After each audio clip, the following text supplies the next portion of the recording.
HR के students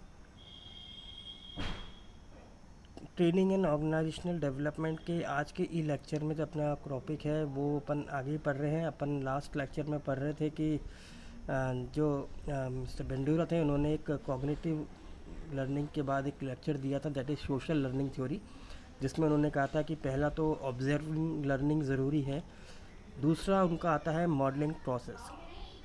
so जो modelling process है वो डेवलप किया था आपके बंडूरा जी। बंडूरा जो एक साइकोलॉजिस्ट थे जिन्होंने लर्निंग के ऊपर अपनी एक थ्योरी पेश करी। इसमें क्या उन्होंने कहा, Bandura help us understand it not only observe behaviour could be learn effectively. तो अकॉर्डिंग टू बंडूरा सिर्फ ऑब्जर्व बिहेवियर से ही हम लर्न नहीं कर सकते, ना ही ये हम सोच सकते हैं कि अगर हमने कुछ लर्न किया है तो वो हमारे बिहेवियर में शो करेगा या हमारा बिहेवियर चेंज होगा। क्योंकि हम बहुत सारी चीज़ें ऐसी होती हैं जो देखते हैं और सीखते हैं, बट उससे हमारे बिहेवियर में चेंज आ जाए ये ज़रूरी नहीं होता। तो उन्होंने एक मॉडलिंग प्रोसेस शो किया जिसमें उन्होंने कहा कि एक ये मॉडल प्रोसेस है।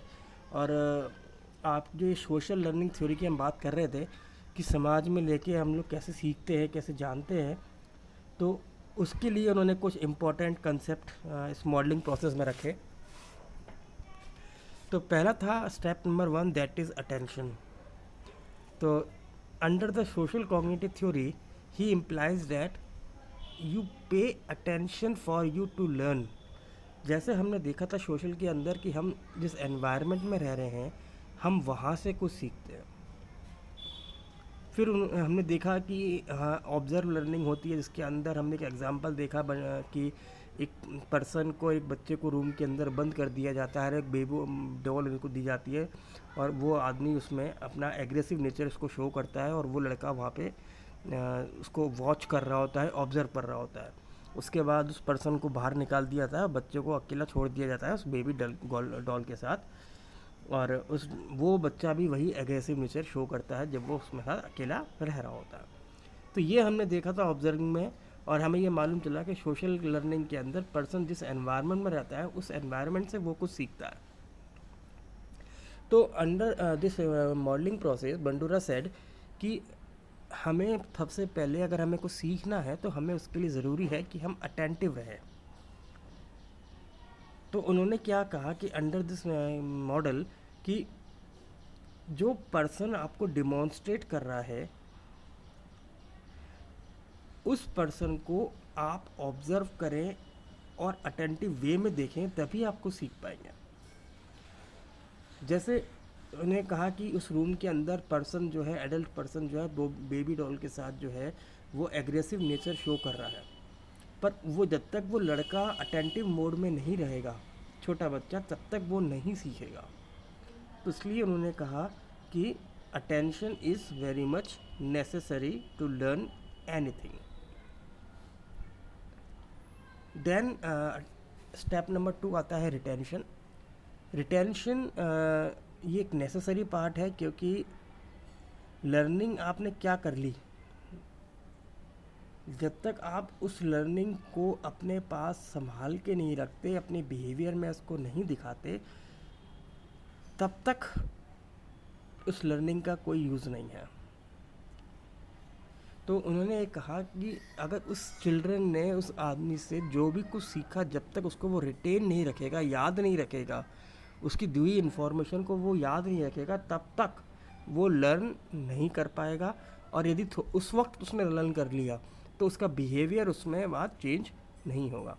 तो यदि उसके बिहेवियर में चेंज होना है तो इसका मतलब यह है कि उसने जिस वक्त से उस चीज़ को ऑब्ज़र्व किया था तब से लेके अब तक वो उस चीज़ को रिटेन कर रहा है। तो सेकंड पॉइंट आता है आपका रिटेंशन। तीसरा आता है रिप्रोडक्शन, कि how you show your behaviour in front of others. आपने अटेंटिव वे से लर्न किया, रिटेंशन स्टेप से आपने उस चीज़ को संभाल के रखा, रिटेन किया। अब सवाल आता है हाउ यू डेमोन्स्ट्रेट। यदि वो चिल्ड्रन अकेले रह के उस बेबी डॉल से एग्रेसिव नेचर शो नहीं करता, तो ये समझ में नहीं आता कि उसने क्या लर्न किया और उससे उसका बिहेवियर चेंज हुआ या नहीं हुआ।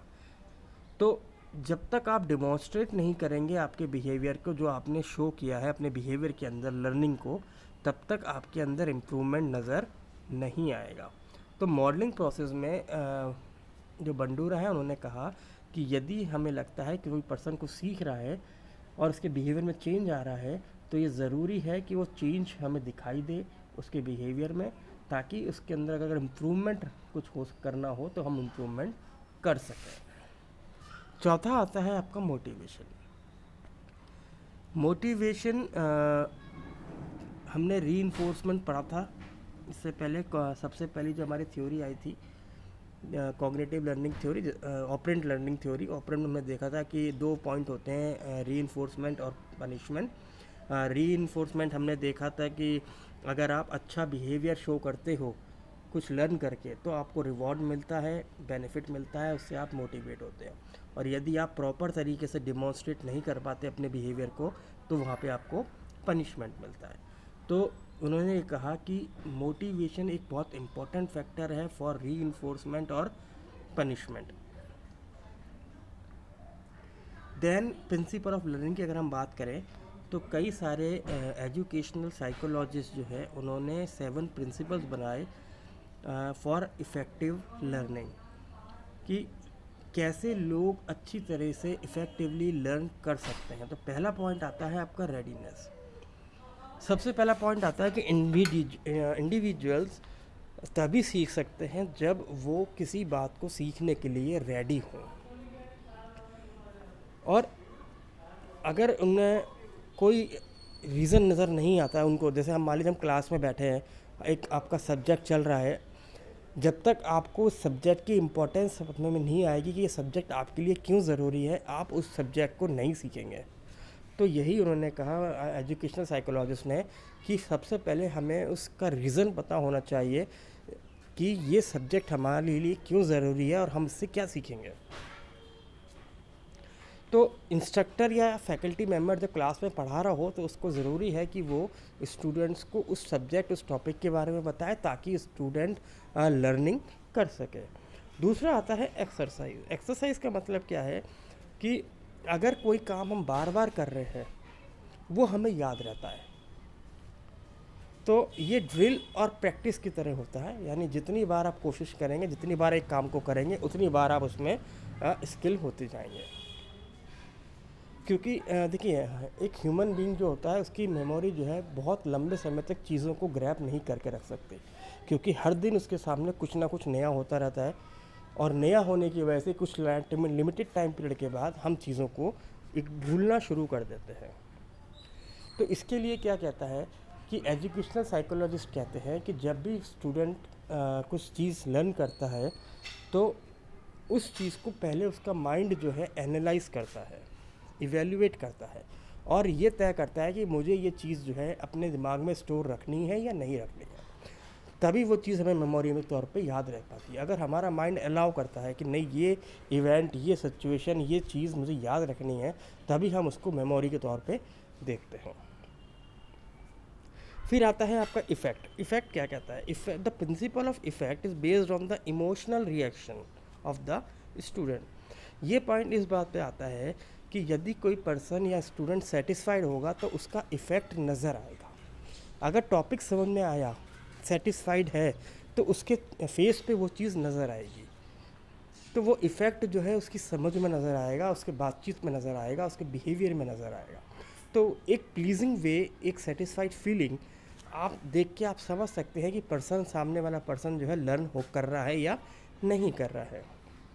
अगर मान लीजिए कोई पर्सन फ्रस्ट्रेशन में है, गुस्से में है, या बार बार कंफ्यूज हो रहा है, या अनप्लीजेंट बिहेवियर शो कर रहा है, तो इसका मतलब क्या है कि कहीं कोई प्रॉब्लम है। जैसे मान लीजिए एक इंस्ट्रक्टर है क्लास के अंदर, ये बता रहा है, जैसे हमने एग्जांपल लिया इसके अंदर, कि फर्स्ट डे जब फर्स्ट फ्लाइट उड़ाई थी मैंने, तो कैसा था लैंडिंग मैंने करी। जैसे हाँ, when I first flying first time the airplane, और मैंने जब उसको लैंड किया तो मुझे इसमें कैसा फील आई। तो उस बात से स्टूडेंट को कोई मतलब नहीं है। स्टूडेंट को फीलिंग कब आ रही है? जब मैं उससे इनसे डिस्कस कर रहा हूँ कि मुझे उड़ाते वक्त क्या प्रॉब्लम आई, एरोप्लेन में क्या क्या टर्म्स होती हैं, क्या मेंटेनेंस हो सकती है उसके अंदर, कैसा एनवायरनमेंट रहता है। तो उसको एक फीलिंग दिखानी पड़ेगी, सेटिस्फाइड फीलिंग दिखानी पड़ेगी जो वो करना चाहता है, उसका माइंड उस बात के लिए एग्री हो रहा है। फिर आता है आपका primacy. The state of being first often create a strong almost unshakeable impression that what is taught might be right the first time. जो चीज़ आपने फर्स्ट टाइम पढ़ा दी या फर्स्ट टाइम स्टूडेंट ने सीखा, वो उस चीज़ को याद रखता है। प्राइमेसी यानी फर्स्ट इम्प्रेशन, जो ये कहना चाह रहे हैं कि जो पर्सन, जो स्टूडेंट होते हैं, जो पहली बार में सीख जाते हैं, वही वो याद रखते हैं। देखिए, टीचिंग जो है थोड़ा मुश्किल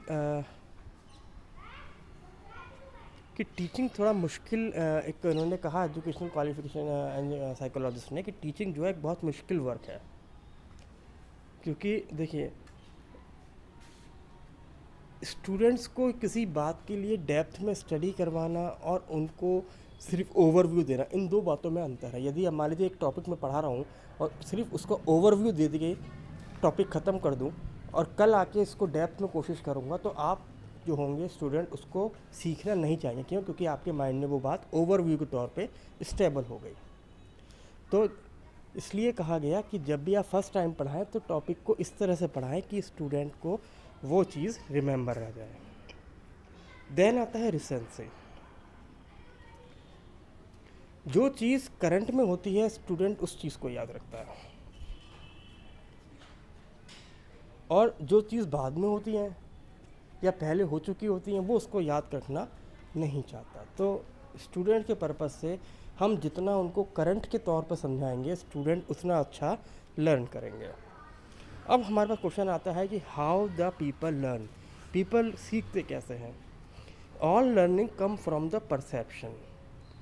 जो कुछ भी हम लर्न करते हैं वो पहले हम देखते हैं, जिसको हमारा ब्रेन हो देखता है। ब्रेन उस चीज़ को इवेल्युएट करता है, एनालाइज करता है, और जो हमारे 5 ऑर्गन्स हैं, सेंसेस, उन सब के थ्रू हमारा ब्रेन इस चीज़ को निश्चित करता है कि क्या ये चीज़ मुझे सीखनी चाहिए या नहीं चाहिए। तो 5 सेंसेस हमारे कौन से हैं? Sight, hearing, touch, smell and taste. तो इन सब 5 सेंसेस के थ्रू क्या होता है, मैं जो कोई भी इंफॉर्मेशन, जो कोई भी सिचुएशन में देखता हूँ, मेरे 5 सेंसेस ये बातें मेरे ब्रेन तक पहुँचाते हैं। मेरा ब्रेन इस चीज़ को इवेल्युएट करता है और फिर वो अलाउ करता है कि मुझे लर्न करना चाहिए या नहीं करना चाहिए। आई होप आपको टॉपिक समझ में आ गया होगा। Thank you.